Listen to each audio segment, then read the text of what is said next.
Film Study. All right, I'm going to get into a no BS film study on Jaylen Wright. You look at his production numbers, and I don't think it tells the truth of what he really did last year. When you go to the film, you can see a guy who did a ton of work against very negative framework. For a little bit of a stat here, he only had 1.9 yards before contact, and that was ranked 34th in the league. So if you up this guy's yards before contact to a reasonable level, his production should go much higher. And given what we've invested in the trenches, and no Liam Eichenberg, fingers crossed, this kid should see a little bit of a breakout season this year. So I'm going to get into the film. I'm going to go over his traits and what I see, cover a bunch of different clips to show you these traits. And ultimately, this is a hard running kid who can break arm tackles. He fights like a demon to get that extra yard. And he does have potential for big play potential, not so much home run potential. I'll get into. As I spoke in my last podcast, he definitely needs to work on his pass blocking. But this kid is much better than last year's stats say. And I think he's a phenomenal compliment for Achane. And you want to add Ollie Gordon in there as well. But I think this kid is kind of like a hybrid version of Achane and Ollie Gordon. And when you look at that stable, Mr. Burner, Achane, a guy who could burn and bust in Wright. And then, the juggernaut, I guess you'd call him, or the slammer of Ollie Gordon. This could be a very good running back stable if the offensive line and secondary blockers do their job. So fingers crossed. All right, let's get into it. A lot of people fixate on a big play like this, and that's how they're going to evaluate their running back. But for me, I take a different approach. I like to see when things aren't going their way. How do they respond? What kind of character do they have? How do they work when things break down? To me, that's so much more important when I want to really evaluate a running back. That's why in this last play, it kind of looks like nothing, but really, this was my favorite play of him in watching his entire season. It showed ferocity, fight, heart, grit, and desire to eke out as much as he could. And I want to go over this one because it really shows what you can get from Wright and what he can bring. You get the draw play, and things break down right away. Of course, you get Eichenberg, Eichenberg missing his block along with Brewer, and 43 is just sitting in the hole one-on-one. Wright gets hit with a perfect form tackle, but he, out-muscles him. But then he gets sandwiched. He's getting a little bit of help push here from the offensive line, but everybody's trying to rip that ball, but he's not quitting. In the end, he rolls out to pick up a few extra yards. All right, so I'm going to build out his traits, what I saw on film, and I'm going to show you what I saw. First, he's a fighter, and that's key for any running back, but especially the big running back. Tough. He's willing to stick his nose in the buzzsaw, even when a DT's staring in his face. Again, another critical aspect. And both these things allow him to fall forward. And just, the extra yard and a half can turn a 3-yard play into a 4.5. And he does that very well. His stiff arm is solid. It's not great. He uses it, and I'm sure he'll get better. And he manages small space well. And when you're an inside runner, and sometimes you don't get the best blocking, this is critical. So these are the main strong traits that I saw from him. And on the downside, he's a little bit stiff. You'll see that. We expect from a big guy like that, tall guy, big guy like that. His first and fourth gear is pretty solid, pretty good second and third gear. But you get a little slow to get to the line. Not slow, but not great. And his fourth gear, it kind of holds him back from being a home run threat.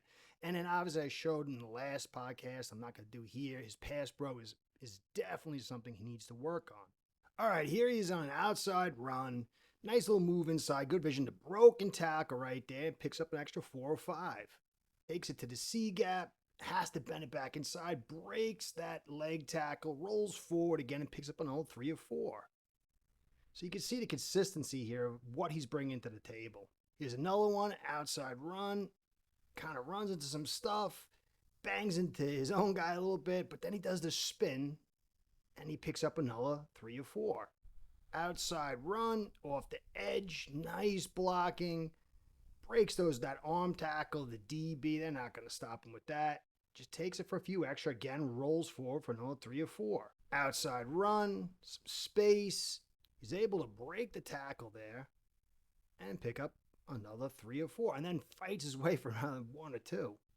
Little stab step inside. Breaks a little tackle there. Picks his way through. Gets some contact. Picks up another 1 or 2 after contact. Inside run. Nice little block there. He's able to pick his way out. Gets wrapped up around the leg. Strength to pull it out. Skips back inside.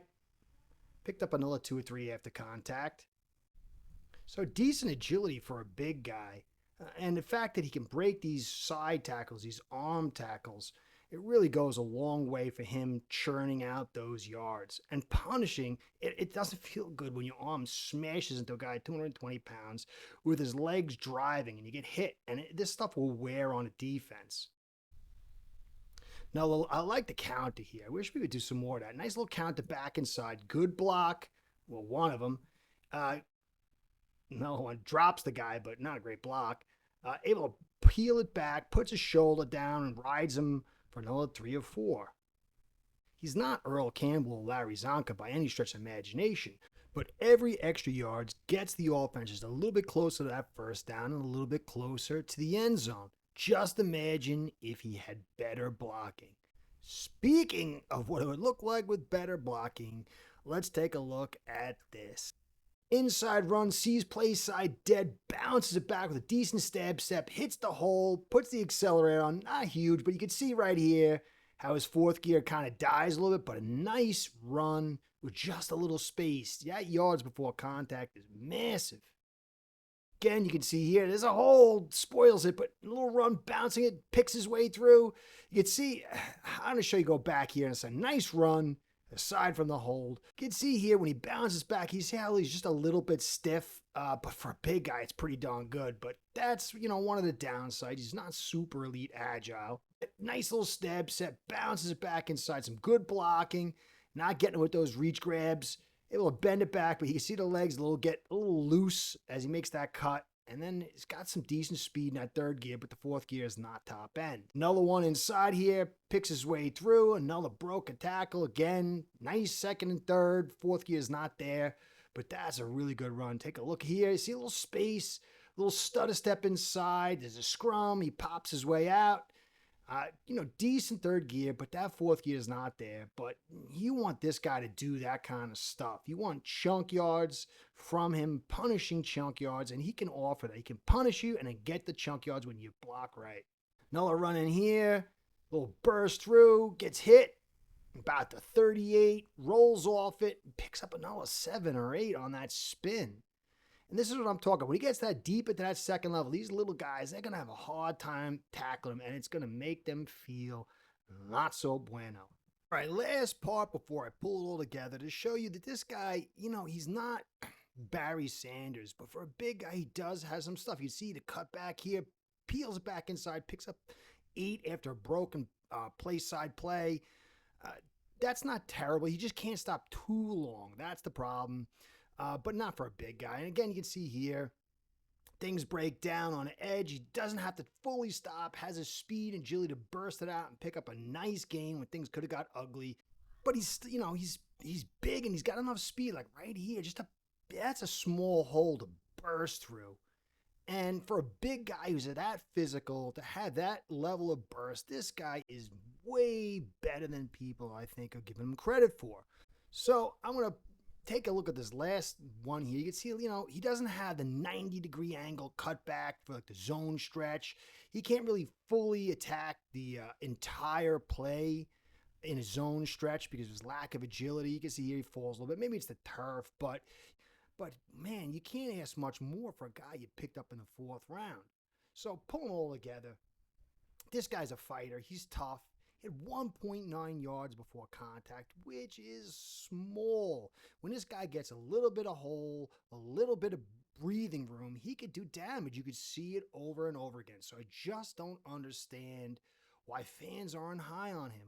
I get Ollie Gordon. I'm excited about him, but you should be excited for Jaylen Wright because I think if the yards before contact, the full total blocking unit of the offensive line and secondary blockers does a decent job, this guy is going to enhance it. And that's really all you can ask. So I'd be excited. Achane could do his thing. He can play the hill light. He can run inside and outside. Give him a little space inside. Outside, he can hurt you. But Ollie Gordon, I'm excited about too for his pass blocking and his physicality and real shorts. But Jaylen Wright has all the tools to be an enforcer and to really change the leverage of defenses. And again, that's what I'm saying this season's all about. So be excited about Jaylen Wright. I am. We'll see if my evaluation pans out. I think it will again, if this blocking does get better. No BS Film Study.